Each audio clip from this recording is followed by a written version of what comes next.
শুভ সকাল বন্ধুরা, আশা করি তোমরা সবাই একদম মস্তিতেই আছো। বলতে বলতে চলে আসো সেই কোম্পানির থেকে ক্রম্পটন কোম্পানির একটা এক্সস্ট ফ্যান। এই ফ্যানটা নিয়ে আসছিলাম কালকে বিকেল বেলা। প্রথমে ফ্যানের পেছনের কভারটা খুলে দেখি ক্যাপাসিটরের একটা তারই গায়েব হয়ে গেছে। প্রথমে ক্যাপাসিটর লাগিয়ে ফ্যানটাকে চালিয়ে দেখলাম, ফ্যানটা ঠিকঠাকই চলছে। তারপর মালিককে বললাম ফ্যানটা ঠিকঠাকই চলছে। মালিক বললো এগুলো ফ্যান উপর থেকে ঠিকই লাগে। তারপর ফ্যানটাকে খুলে দেখার পর যা দেখা গেল একদম অবিশ্বাস্য কাণ্ড।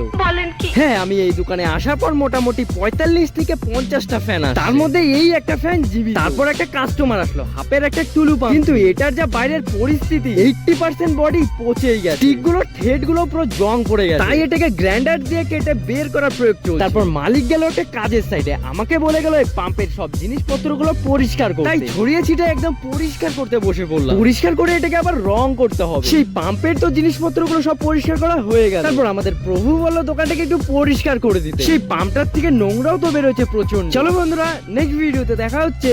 বাই।